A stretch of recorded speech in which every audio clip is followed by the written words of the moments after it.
Hey guys, I'm here with ShapeShifter, and we're going to go over a lot of interesting things today.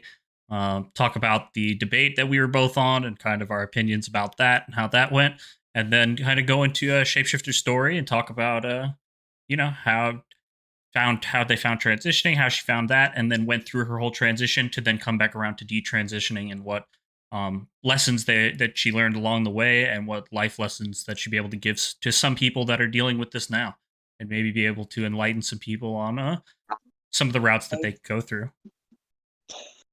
Hi everyone. So we both were part of the whatever that debate was on Saturday. Honestly, I've never debated. I mean, I've debated with family, friends, and people I know in real life, but never like online like that with so many people involved at once. It was wild. I honestly got caught off guard. I guess I regret being sober on Saturday night and going into that debate.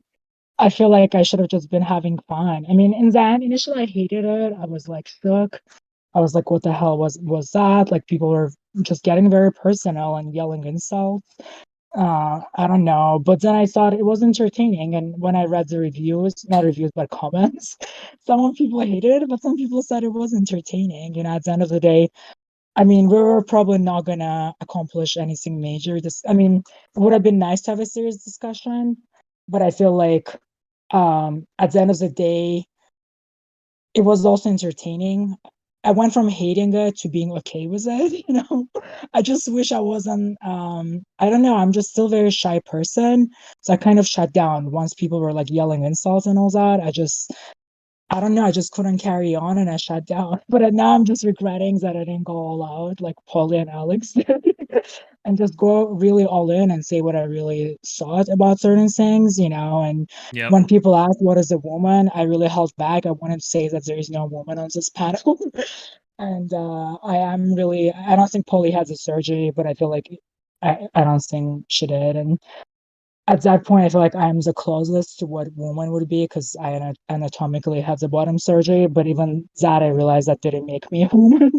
And people were commenting in the comment that there were no women on that panel, and that's the irony of it all. Yeah, I But saw a yeah, I lot of the mean, comments as well, and yeah, I kind of had the same feeling you had. I mean, I've that was my first time on modern day debate. I was trying to be respectful. I was trying to, act how I would expect most people would want them to act on that panel. And it was funny. I actually watched another video with that had Polly in it, and it was her first debate on modern day debates, and she acted completely different. She was like pretty much respectful the entire time, let people talk the entire time, and then just went absolutely wild on this one. So it was just such a change of pace, and I felt the same way you did. At a certain point, I was just like, "Fuck it, should I just go in?" And you really get lost in the sauce sometimes with it. I know. I feel like I got a feeling like I was in school or something, and I couldn't say anything because anxiety just took over me. I don't know at some point because it just caused so much anxiety. Like I don't know. It was just very sad. And you're right. I did watch another debate, and my fiance, Catman, he also like was like, "Oh my God!" He was watching it live and said that was a shit show. And then he watched another debate, and it's like those debates are serious on that channel. I don't know how this went so far out. And like, but a lot of Alex Stein fans, I guess I didn't know who he was before. I literally jumped into that debate before even knowing who any of the people were. So I didn't know he was like an actual comedian, and a lot of people who were tuning in to watch him expected a comedic relief. But I wasn't ready for that. I thought people were having a serious discussion. And once like it switched, I just didn't have what it takes to also switch and just have fun with it. At some point I was just laying down and just like that's all I was doing. I was over it. No, yeah, I Yeah. was totally there with you. I just after a certain point, I was like, "What am I doing here?" And then, yeah, I just toward the end, I just was like, "Whatever, we're not having any serious discussion about this." It was something, but I'm looking forward to the next one. And yeah, I've been I talking to know. modern day debate again, and hopefully get into one that's like a mix between the two. I would have been okay with messing around and having a good time, and then still having some of the serious conversations as well. And I feel like we missed so many good conversations where we still could have I poked fun and know. had a good time. Right. So one thing that really pissed me off was when Polly was yelling how surgeries are very advanced and how they're safe. But they're not, and that's the reality. And that's a lie I was sold to 7 years ago when I had my bottom surgery, thinking that that was gonna make me a woman, And Yeah. yeah, it was a bad. I started having complications, no matter how much I dilated. And I was brought up during that situation. And then some people weren't happy in the comments, they're like, we spent so much time talking about dilation. But like it didn't work, no matter how much I dilated myself, it just kept on shutting down. And then I kept on having revisions after revision. And no matter what I did, I even had colon vaginoplasty. And they take a piece of your colon and attach it to to a vaginal tunnel. Even that didn't work. And now, initially for years, I also thought it was just like I was in 1% that trans community claims with complications and regrets, which is like a bogus number. From what I've heard, they calculate that 1% from people who reported back to their medical professional that they're detransitioning and they try to get like a phalloplasty or try to get their original organs back. But honestly, that doesn't work. I know so many like F2Ms that are still trans identified or detransitioners that have like horrible complications that they have to live with till the rest of their lives. And that's something that's coming more and more to the surface now as more transitioners are speaking out and being vulnerable and open. Because for a long time, like genitals were a taboo subject. It still is, who wants to go online and tell people that their phalloplasty failed or their vaginoplasty failed? Nobody. It's like so embarrassing, you know?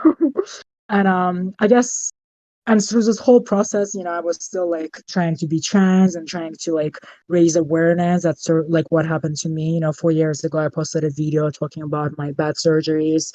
It got a few thousand views over the years, but honestly, it didn't go anywhere. Nobody cared. People just said, so sorry it happened to you. But then more and more people were reaching out to me in privacy with their complications that are still trans identified people. And I realized I wasn't alone, and none of those people were being accounted for. Holly who was like yelling and everybody was bringing some studies in. It's all good, but like a lot of people like me and detransitioners are really not being studied and not being accounted for in any major studies, and complication rates that being sold to trans communities, like it's very like again, it's very bogus number. We really don't know how many people are happy with surgeries and how many people aren't, And talk about informed consent, like even hormones are not super safe. Like Buck Angel, who's a famous F2M porn star, he was open that he almost died from taking testosterone and he ended up in a hospital, but thankfully his life was saved. But he is like one of the older trans men that we know of that's like public on record, Yeah. So it's just like a lot of things are just flying by people's attention. And honestly, as somebody who went through the whole thing, and I guess I was convinced enough that I was a woman, that I let people amputate like my healthy body parts, yeah, like now it's all coming to the surface that some F2Ms didn't know that like testosterone makes their heart bigger.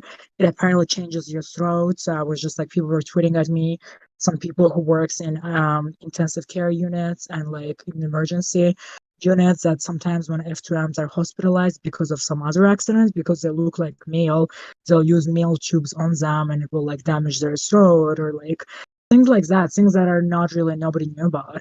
I was not told by any of my doctors or surgeons. And I know this is going to sound stupid, and some people who watch this might be like, this person is lying and whatnot. But I'm being 100% real. Like, nobody told me that if I have the bottom surgery, I'll have to take hormones till the rest of my life. I literally don't know that. Like, I was not taking any hormones for years. Even though I was having revisions like every year almost, sometimes twice a year. And people were going through my medical history and they kind of didn't even clock that I wasn't taking any hormones. I was living with a medical doctor who's a surgeon himself for 2 years. And he was also with me during some of revisions. And he knew that I was not taking estrogen and he didn't tell me anything. And because of that, I had osteoporosis and now I'm like taking hormones, and I realized I have to take them till the rest of my life. And also I realized that like all the issues that I was running away from never were solved. It was just severe body dysmorphia that no matter how many surgeries I got, no matter how much I feminized myself, I was still not feeling comfortable in my own body. I was not feeling sexy. So I didn't know what body dysmorphia was. And I realized that a lot of things that I thought was gender dysphoria was really body dysmorphia, And I was talked in a lot of interviews how I went from like I also didn't grow up in this country. I grew up like in Eastern Europe, and I never saw it as that I was trans. Obviously, like I knew I was a feminine man, like I couldn't hide that. And I think I got bullied so much for my femininity and being gay that the minute I had a chance to ID myself out of the homosexuality, I did. I latched onto it and internalized a lot of homophobia, and that kind of pushed me to transition. But it just did a lot of damage to my body as a whole medical transition, and none of my mental issues went away. If anything, I encountered more trauma by surgeons in hospitals. Some of the surgeons, like now that I've been through the system, it's a lot of people are delusional, thinking that a lot of doctors getting their MD degrees trying to help people. Some of them do, but a lot of those people are just doing it to have better salary, better partners. They're not like really there to help you. A lot of hospitals just care about your insurance money, Yeah. very few doctors actually want to help patients, like it really pisses me off that now I want to go leave off grid and just be away from society, but every month I have to go get hormones, and if I don't, then my osteoporosis will get worse, and like I'll be more brittle. I already have scoliosis as well, so that will get worse. I'll probably turn into a hunchback. So it's like it's not a joke. And there's more and more people. And I had my surgery at 24, the bottom surgeon. I was convinced 100% that that was the right thing for me. Like you could have not talked to me otherwise. But I realized a lot of my bottom dysphoria, where went from like enjoying my penis to like hating it and wanting of my body, was caused by taking hormones, and also by brainwashing by trans community, because they kept on telling me that anybody who's attracted to my penis or dates me, um, and is interested in my genitals is chaser, and like they don't see me as real woman. But the truth is, unfortunate truth is, like I was never a real woman, you know what I mean? And I think in the pursuit of becoming a woman, like I really did so much damage to myself, and I just wasn't prepared to what it would be like to like lose my testosterone and just be so weak. And yeah, like I got really depressed after the surgery, and I was reaching out online to trans community, begging for help and trying to understand like why I was so depressed. And people were like, "Oh, it's just a post-op depression. Like, put some other goals in front of you." But it wasn't. I was just a castrated man. If somebody castrated a man, they would also feel brain fog and lethargy and all that. And so up until recently, when I started taking testosterone, I realized like a I version have of me a came. quick question about the one thing you Yeah, just said, actually. yeah, so, Because I was kind of thinking about it, and obviously, as for me as a man, I could never imagine going through bottom surgery for myself. But I thought about like somebody that was wanting to do that mentally, and they go and do that, and they get that surgery done. Um, like post op depression and some of these things is almost in a way your body's going to have a negative effect to it, obviously, and then that's going to affect your brain. Did you notice that when you came out of it that you felt a lot more anxiety and traumas from that situation afterward? For sure. Also, like I was depressed even before that, but now that I'm in actual therapy, that's not gender related. I grew up in a third world country, like I said that during that debate, and I Yeah. kind of stumbled. I mean, I have social anxiety, so I just didn't realize like being with 7 people in live chats like was gonna cause me so much anxiety that I was like freezing up. I wasn't really myself. As you can see now, like talking one on one, I'm a completely different person. Yeah, Yeah. so I always had anxiety, and growing up in a third world country, mental health is not really something that people take care of. And of course, all the bullying, all the trauma, and some other abuse that I encountered in my young childhood, like, of course, it was going to have effects on my adulthood and cause depression and anxiety. But when I went to therapy and trying to get letters, nobody tackled that trauma. Nobody like tackled any of my other mental issues. I have borderline personality disorder. And somebody with borderline personality disorder should not be allowed to having surgery, because the way we feel about ourselves changes. Yeah. Like, how the hell, but also, like, how the fuck, as a mental professional, do you clear somebody up for surgery when you damn well know that they may be convinced in their mind but that they're a woman, but once they have a surgery and go out there, try to date and think that they're women, they're going to get rejected 90% of the time eventually. Somebody they're not going to get accepted as a woman or whatever, their perceived gender by majority of society. So it sets you up actually for more rejection, more trauma, possibly getting killed. Yeah. It's like, how the fuck? as a therapist, you let somebody allegedly patient you care for do that to themselves. You know what I mean? It's like even people who gave me hormones, I feel so angry. How comes nobody like as even health professionals, how comes they didn't Google like there were no long-term studies on hormones, what it will do to somebody taking them who is not supposed to be taking them? Is it there were meant like female body taking testosterone, or male body taking estrogen, that I'm trying to say. Like literally there's like no long-term studies. It's not FDA approved to be treating gender dysphoria. It's literally off label. Like, what the hell? I didn't know. I didn't know until I picked, you know? And it's just really strange to me is that so many kids that are so young. The truth of the matter, I wasn't really conscious up until I was like in my late 20s, like early 30s. You know what I mean? I thought at 24, I knew everything, what I wanted for the rest of my life. Hell no. Like, I don't know. I was still No. I think as a whole 18-year-old, it's so arbitrary. It takes longer for some people to mature. You know what I mean? It's like I grew up in a rigid gender stereotype type of country, you know, and like coming here, I just started to express my gender kind of on a spectrum, dressing more androgynous like I wanted. And right away, I got suckered into gender ideology. I also lost years not really being myself. You know, I was trying to pass so hard, trying to live styles. I couldn't do crazy makeup I'm doing now. It almost like the transition set me free. You know, by transitioning, I placed myself in another box, you know? Yeah. And like only now I'm just finally being myself. This is the real me. You know, I'm no longer trying to pass as a woman as much. You know, I can do crazy makeup and not be worried am I passing as a woman, you know? It just was so tiresome. I had two voice surgeries that fucked up my voice. That's why I lost William. A lot of people can't hear me. Like that's why in a yelling contest I can't match up to Alex and Polly, you know? Yeah, I yeah, had my exactly. I lost. That's another lie that was sold to me because they said you won't lose your volume, but I lost my volume and my voice. So in public settings, nobody can really hear me, you know? And I did so much just damage to my body, even my breast implants. Like, eventually I'll have to remove them. And I wanted to ask, like, other people on the panel, you know, like such as Paul and April, like, what do you think makes you a woman? Breast implants, certain like type of face, but that's kind of sexist. You know what I mean? Saying that big boobies make a woman or long hair, it is sexist. And I feel like 10 years of my life I spent so hard trying to fight for a label of a woman. I could have just been expanding definition of a man, like people like Jeffree Star do or James Charles, you know. And I feel like it's also we're perpetuating more rigid gender stereotypes that are harming everyone in the long run. You know, I feel like if all feminine men transition, then we again just say that like only masculine men who are like manly men can be men for the most part, you know. So I Yeah. think it's really damaging the future generations, and I think it's very damaging rhetoric to teach people that they're in the wrong body is, and by accepting help from good surgeons and doctors that are questionably, now I question if they even have anybody's best interests. You know, I'm sure some of the surgeons are brainwashed that they're doing the right thing, but honestly, I feel like out of me, I made a lot of society is very homophobic, and I still internalize a lot of homophobia. I'm still kind of in the process of the transition and coming to terms with what happened to me.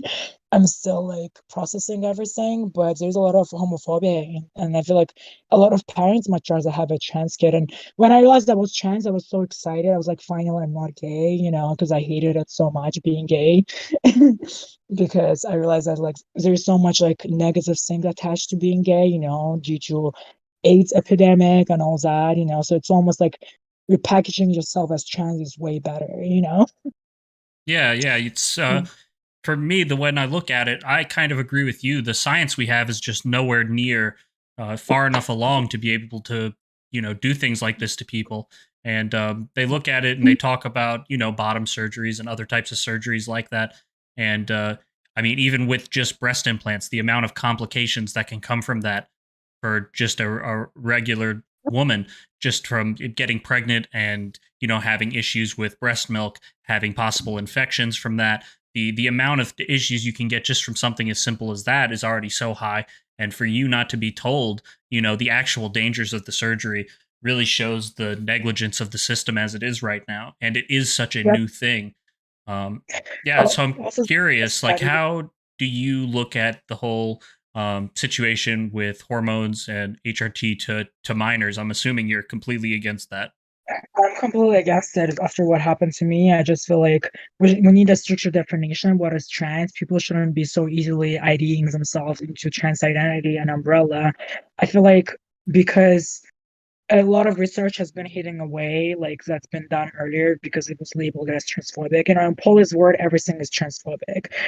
Like Yeah. she'll probably go out and Yeah. she's like, trees are transphobic, air is transphobic, Yep. everything's transphobic. But like I've seen a lot of people getting grouped under trans umbrella that don't even know that they may probably just have a fetish or they're just like cross-dressing, you know? And I think that's where danger comes in. You know, I feel like a lot of people who would have a few years ago just would have been, you know, cross dressers or drag queens or just like dressing up for sex, for fetish, are now thinking they're women and they're Yeah. fighting for this ideology. And that's why we just need more research to determine what's real trans. And the whole brain scan, when Paul brought it up, like I just couldn't speak, but why nobody gave me brain scan? Why nobody gave me a full psych evaluation? I just was talking to my therapist. I'm like, I want a full psych evaluation. She's like, oh, that's gonna take a few $1,000s, and oftentimes it's not covered by insurance unless like there's a very like real need for it. And I'm like, none of those people are getting full psych evaluations. They're getting on hormones so easily. The barriers have been dropped so low that it's extremely dangerous. It's like another detransitioner said in one of the interviews. It's not like we're not saying don't drive on the highway, but we need better rules and regulations. But unfortunately, TRAs, like trans radical activists, are at the point where they don't want to hear any of it. You know, everybody is valid. You can't question anybody. If they say there's Yep. something, therapists have no choice but to say that like they are whatever they say they are without questioning where it's coming from, why certain people want to kill a version of themselves. I feel like I've been like traumatized by men as a kid, and like I guess I was internalizing a lot of androphobia as well, maybe, you know. And I also was told so many times that I'm not a real man because I'm so effeminate that it just pushed me into transition because in my mind I thought I'm not a real man, you know? And I Yeah. kept on convincing myself that I was a woman. But it's also a lot of people who have dicks and jerking off for OnlyFans. They're not women. I'm sorry. If you have a fully functional penis and full male sex drive, you don't know what it's like to be a woman. I'm sorry, you don't. You know, I came pretty close and I never became a real woman. Like, and it just drives me crazy that people will just get a boob job and grow their hair out a little bit and throw a little eyeshadow and they're yelling they're a woman. And more so, the most dangerous part of that is they're just yelling that surgeries are safe and everybody's valid and they're holding the signs, protect trans kids, when they really don't know any trans kids that lived for 20, 30, 40 years. And so that I'm so freaking glad that my parents put me on puberty blockers. And I'm so glad like I never masculinized. The only public cases we know are very few far in between. There is Jazz Jennings case, and like that person has been through hell. They had like 4 revisions. They've been like literally butchered, and they're so like their obviously mental health hasn't improved since surgeries. They've gained a lot of weight. They're still struggling. So where is the help? You know, where is everything? What like I was given letters by one of the activist hospitals, Fenway House in Boston. They're very much an activist hospital. And none of them ever called me. Nobody called me and asked, like, are you okay? Are you still alive? Are you happy with your transition? Like, they're really not studying like people. So Yeah. that's why I know this like a lot of this data is bogus. And I'm just so sick and tired everybody debunking. Like I said that during that debate, like people no matter what studies somebody throws out on either side, it's getting debunked right away. Everybody's like, well, population size wasn't big enough. And I'm not a statistician. Actually, that was my least favorite class in college. I hated statistics. Okay. Yeah, fair So enough. for me, Fair enough. like, oh, this chart, it doesn't like not large enough population sample, yada yada yada. It doesn't matter. Just like no matter what's thrown out, nobody takes like two sides don't want to hear each other, you know. But I told Polly and I told everyone you can't hide a body count, you know, Yep. and the body count is it's more and more people coming forward. A lot of kids that have been transitioned young now are coming forward in their 20s and saying that like, oh, how do I get on testosterone? What do I do? You know, they're realizing something is wrong. You know, it's also difficult when you've been transitioned and your parents, everybody told you for years you're some one thing, and then you go out there, you try to date, you try to do things, and people are like, oh, you're delusional. You're not a woman. You know, and it happened to me, you know, initially, especially when you live south, like you quickly realize a lot of people are not going to accept you, and there's no way to predict who's going to accept you, who's not.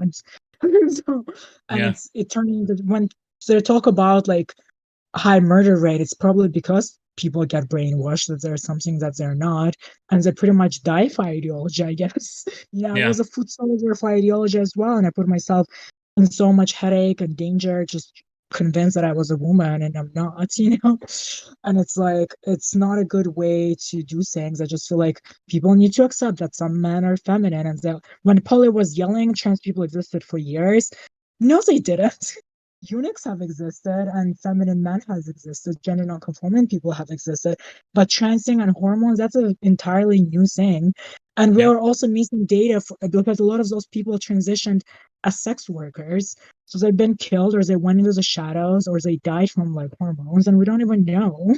We're missing people who are in their 40s and late 30s who like transitioned a long time ago before social media was a thing. We don't really have much data on that generation, and somehow all that just slipped to like suburbs now, and all the people are like in suburbs are transitioning that just heard of it on social media, and it's like it's Yeah. extremely dangerous, and it's like I don't care. The time will show who was on the right side of history, and like even some reasonable trans people are already questioning if transition was the only way for them to achieve success and happiness. And Yeah. I know a lot of people in sex work are reaping benefits of being trans because it's hot. While we are talking about trans issues, people are curious about it because it's hot. Initially it was anal sex and biracial thing. Now it's trans thing is a new thing. So of course, if you're on OnlyFans, if you're in sex work, it will sell. So that makes people happy getting money and they think that was the right decision for them. But once they have like health complications down the line from implants and taking hormones, like that's not going to be cute. And a lot of those people will just get like a lot of happy transitioners that I know that just gotten breasts or maybe took hormones for a year just to get little breasts and then they stop and they keep on going on living their life as a full male sex drive. Of course, then I would be happy too because you still haven't changed that much about yourself. You had some body modification surgeries. Does that make you a woman? I don't think so. I don't know. I honestly like going through male puberty and like having a male sex drive, it's not a female experience. It's No. just not. No, it's Yeah, not. It's I'm very different. Yeah, I'm happy that I got to explore some of these topics, and I definitely agree with you. Do you think there are a lot of younger people right now that are really getting sucked into this because they haven't been accepted in circles in their real life, and that now the online circle is able to take them in? Because I feel like a lot of people get sucked into it in that way as well. yeah, absolutely. Because I just feel like it also kind of gives you a purpose in life to fight for something, especially when you feel like, oh, this is a like smallest minority is the most vulnerable one. Um, of course, it gives them some kind of purpose. And also, from what I understand from a lot of detransitioners and some trans people, we have a lot of other issues. A lot of us are kind of autistic or on a spectrum, and sometimes those things can disguise themselves as like symptoms of gender dysphoria. Yeah. And a lot of people who have other issues can think that now they're saying that, oh, if you don't like your body hair or like you hate your voice, it's possibly signs of gender dysphoria. It's a lot of people who just have a few things they don't like about themselves, they can just attribute it to like a need for transition. And Yeah. during the debate, you said something about suicide rates. A lot of trans narrative is like if you don't transition, you're gonna kill yourself. But I was actually more suicidal after surgery and after realizing that what happened to me was completely unnecessary. That I didn't need to put myself through all these insane surgeries and so much expenses. And it just really affected my mental health. Honestly, feeling suicidal and feeling so much emotional pain led me to peaking. But honestly, a lot of people are not going to be able to handle the truth once they come to it. And it's going to be the whole wave of suicide, unfortunately. I feel like not a lot of people are emotionally strong enough to live on knowing that their reproductive organs have been removed, knowing that orgasming is hard now for me, even though I'm taking testosterone, realizing what they gave up, like one of the transitioner said like, and I totally agree with it. Now they have to leave with scraps of the lives they could have had, and that's how I totally resonate with it. It's almost like a scraps of the body I used to have and the life I used to have. And a lot of people do get suckered into it because they think it's cool, it's badass to be trans. And there's this narrative that trans is beautiful. And it would have been beautiful if it was just about, putting on makeup and doing something different that's not stereotypical of your sex assigned of birth. But when it's coupled with questionable surgeries, we're just making surgeons rich, and big pharma. And honestly, more and more people are realizing that big pharma doesn't have our best interest. No, they You don't. know? And I hope that a lot of young kids don't understand it's not cool having to go to CVS and pick up little brown bag with medications. And you don't know when you're going to lose your insurance. You don't know what's going to happen. You don't know when supply chain going to disrupt it. And it's not cute to be dependent on a system as much. And they shouldn't be dependent. I think we need to teach next generations that you can't really fully trust the government to take care of you. And that's the direction I want to go in. Yeah, So I yeah. totally agree. Yeah, I think that's a really interesting story, and a lot of people don't get to see this side of it. Everything nowadays for the forefront of the whole trans movement is very much pedestalized as this thing that's going to free you from the troubles you've had in your mind and the troubles you've had with your body and the troubles you've had with society. And I think it's a simple solution to a not simple problem. I feel like there's a Also, lot of things that right. you've probably There's learned a lot. along the way. I have. And also, like, as I said, there's just a lot of people that are being grouped under the same umbrella. And there is, I mean, a lot of transsexuals are either like homosexual transsexuals, like me, that are start out as gay men and transition. And then a lot of others are also men without a gynephilia that are straight men that transition to be trans beings. And that's research I never knew. I never knew, like, um, what were my reasons to transition, and it would have helped me to be more self-aware that a lot of my reasons for transition was to be accepted in society, because I just didn't feel like I was getting accepted as a gay feminine man. And I felt like Yeah. by transitioning and blending in, I would like have better chances at life, at better life. And a lot of men of Zydeco, I feel like AGPs, like they become AGPs during puberty. And a lot of now young men that have those thoughts, they get erection when cross-dressing. They think that they're women. And this research has been hidden away.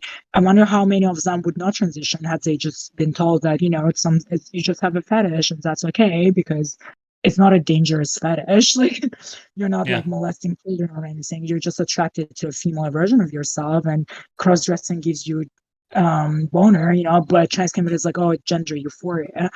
But if you're getting, I never got a boner cross-dressing. So Yeah. it's like, if you just have a fetish, that's okay. Like, you don't need to pretend to be a woman. You can just cross-dress, and there's a lot of people that will accept you as is. Like, you don't need to take all those harmful hormones. Because now they're thinking they're a woman. Oh my God, if I don't transition, I'm gonna probably commit suicide. But like, they just have a fetish. That's okay. A lot of people Yeah. have fetishes, and as long as it's not a harmful fetish, like, it's okay. And I think that's what's harming the next generation. There's also so much hate towards autogynephiles right now, because a lot of gender critical community, are after them because they think those like all of them just want to sneak into female bathroom, and be perverts, but not all AGPs are like that. So it's just like everybody just got bundled into the same umbrella, and it's completely dangerous and not serving anyone at this point.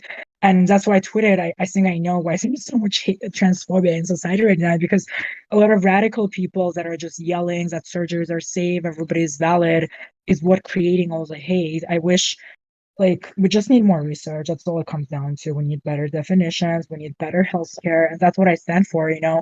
I'm not saying that nobody should ever transition, because we already know prohibition doesn't work. Whether it's Yeah. drugs, whether it's something. Even if we cancel tomorrow transition and be like, okay, all the transition is illegal, all the hormones are illegal, we already know that doesn't help, because people are going to find a ways to transition and feminize themselves. There's certain populations that wants to feminize themselves. I just want people to be safer and have more information, going into Yep. things. That's all I want. And unfortunately, I was not being heard in my own community. So I had to kind of almost detransition to be heard, and it's like, so it sucks so bad, that I had to do that. But that's where I'm at. So. Yeah. Do you feel like you became like public enemy number one within the trans community once you started speaking against it? Oh yeah, 100%. People say that I was never real trans. I get messages saying that this is why gay men should not transition. They're just transitioning to get straight guys. They go on. Okay, this is comical. I've gotten a message, one person saying, "Oh, gay men see like straight men on Grindr looking for trans women." That's why they transition, to get those straight guys off Grinder. Like what? It's like so okay, so we have a real trans woman. What is a real trans woman? You know what I mean? It's like let's make a clear decision, but then that would be gatekeeping that TRAs are not gonna like. But we should why like you should people can't just identify in and out of black community. Why is it any boy can throw on a wig and start doing porn as a trans woman and everybody's like, yay, it's like so where do we draw a line? You know what I mean? It's like Yeah, no, exactly. It sounds like um such a superficial for people to be so open to be able to back, the trans community and back everyone in it. It's a very superficial attack afterward to be like, well, gay men just want to do that so they can be with straight men now and transition for these like superficial reasons. When initially the whole thing is that it's you're doing this to really be the person that you are inside. So it's such a superficial attack that they're just coming for you now after the fact to say these yeah, things. I mean, and then you click on their profile and they have OnlyFans, whereas they have a fully functional penis. And I'm like, so maybe you transitioned as well to get more clicks and views and get more sales on OnlyFans. So, I mean, I'm not judging anybody who does that, but also like, if you have it, as I said, a fully functional penis where you can orgasm and come, it's like, are you really a woman? Yeah, I don't know. Like, it's it's such question a mark. difficult topic to breach nowadays, and so few people are actually willing to have the conversation. People want to touch and play tiptoe around the edges, where it's like the conversation we had on modern day debate, where do you affirm trans people and stuff like that. But having these actual getting into the grit of all of it and doing what we're doing now, nobody wants to actually hear this. And I guarantee people like Polly and other people would fight against this from being able to be told because they're just going to say your story is just an anecdote. But what nobody realizes is anecdotes are what make the science legitimate, and so your story has to be told, your side has to be shared. But there's a lot of detransitioners that are not able to speak about their complications. Like I have a friend who was identifying as a trans woman and like he had the bottom surgery and he has all kinds of complications and like one of few people who have so many complications, but they can't talk publicly because nobody will work on them after that. The reason I'm speaking out because there is no surgeons anymore that can help me really. At this point, I've been all over the country. I'm stuck like with 1 inch vaginal canal. I'm not really able to have penetrative sex really, and like I already gave up, So I wanted to. That's why I'm speaking out because I just feel like I have nothing to lose. But these people have like major complications. They can't urinate easily, and they're still hoping to fix it. But if they go public with their story and put a face on it, then nobody will definitely work on them because they're difficult patients now. Nobody wants to attach their name to that case. Yeah, And that's why they exactly. have to stay silent. But if you're just writing something on Reddit, everybody's like, you're a turd, that story is fake. I kind of had to attach a face to it, so people believe me more or less. Even then, I was getting discredited by police saying that that story doesn't sound right about dilation or whatnot. That people say I'm a biological woman, I'm just making this shit up and all kinds of stuff just to discredit me. Like, but I feel like trans became so mainstream, but I'm a rebel, and then now I feel like the trans community needs me more because they're like minority within a minority, Yeah, and they really need some voices. And a lot of people just realizing that transition, especially medical transition, did more damage than solve their issues. And they're now back in therapy trying to work through the issues that led them down the transition path, first of all. And a lot of people have trauma, so they try to, internalize misogyny. So I feel like like if they're women, then men are always preying on them, so they kind of try to transition into men because they see men as stronger, a yeah, lot of like trauma like that pushes people to transition. With me, I felt like men were like problem in society because I was treated badly by men, like abused, and like I saw that men are the reason for all the wars. Testosterone is like or is the cause of all the problems. So it was internalized androphobia. yeah, And like I saw that woman because women always treated me nicer. I always felt safer around women. So I thought I was one of them. It was like from going to into early childhood, you know.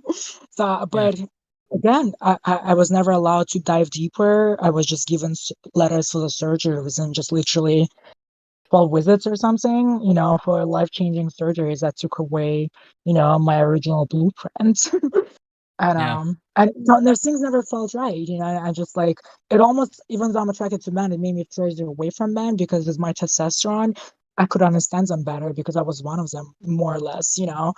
I could understand how they're. I just in one of the interviews I said something like, you know, I miss being average dude. I miss obsessing about sex, money, and career. I miss that, you know. The Yeah. whole doing emotional thing, attaching to men and like acting like a woman. It was just like it never felt right. It just actually did more damage to my emotional state, you know. I realized a lot of men are men. 90% of them don't want to have a relationship. They don't want emotional attachments. They want to fuck you. They want to go back to work tomorrow morning and make more money and like watch footballs. They're just dudes, you know what I mean? And like my life was better when I also had a dick and I had full levels of testosterone. I also was just wanted to hook up. I wasn't that emotional, you know, and my life was better. I understood men better. But now I did the whole thing. It put me away from like understanding men, and like now I'm in this weird situation because I did have almost 10 years of lived experience, I guess, as a woman, quote unquote. Yeah. So I understand now women better, even though I never became one of them. I just realized kind of how it sucks when men just see you as a, you know, on one hand, that's what I wanted. So in a way, being a woman was my biggest dream, and it turned into a nightmare, you know? Yeah. And grass is not greener on the other side. And sometimes I think we fantasize about being the opposite sex, but be careful what you wish for. And that's what I want to leave you guys with. Yeah. Sometimes we think that things are better if we become a woman or a man, but it's not. And you just, I think radical self-acceptance is what we need to teach next generations, and not changing you to the point where you're not yourself anymore, you know?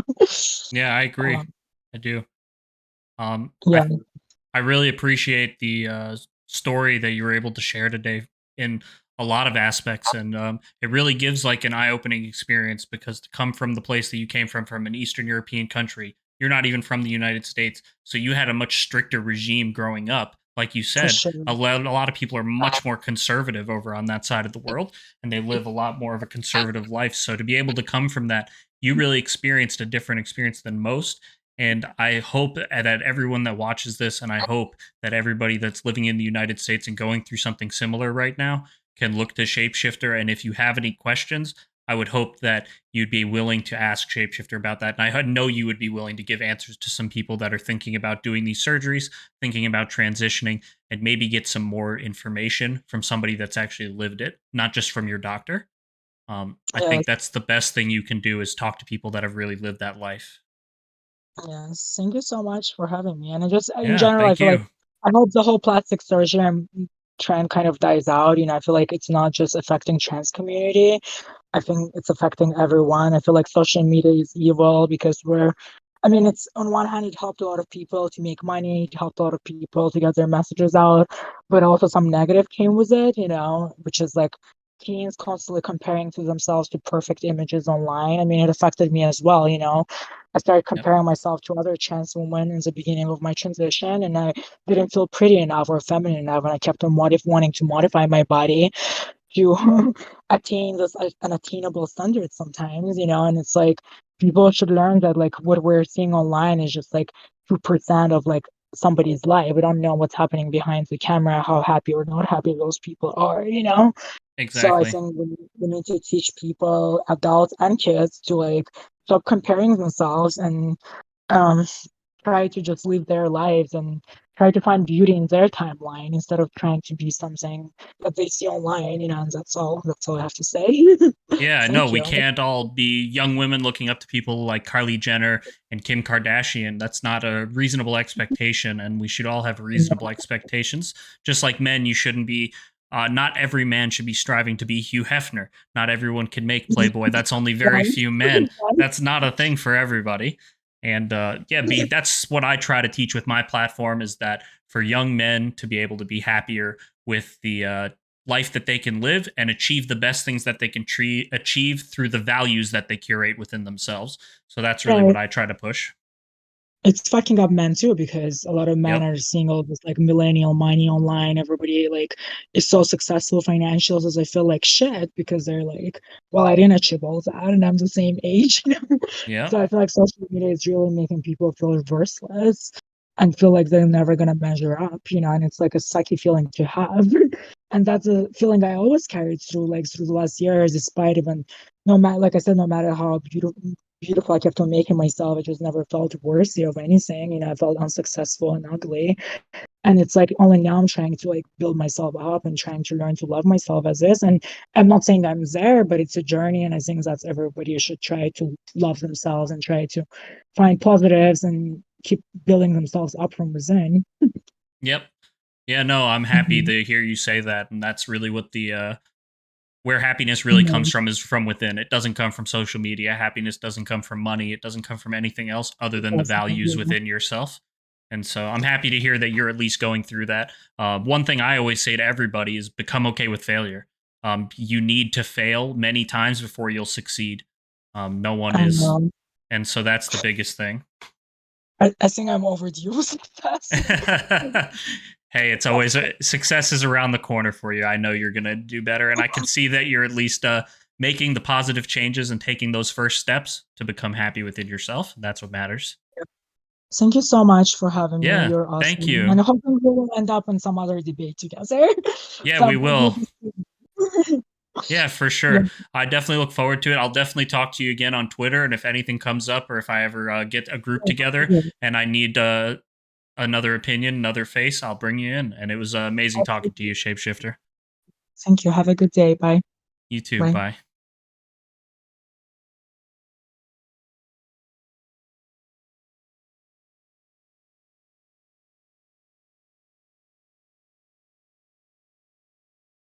All right. Well, guys, that was a great talk with Shapeshifter. Um, a truly amazing individual with a very unique story.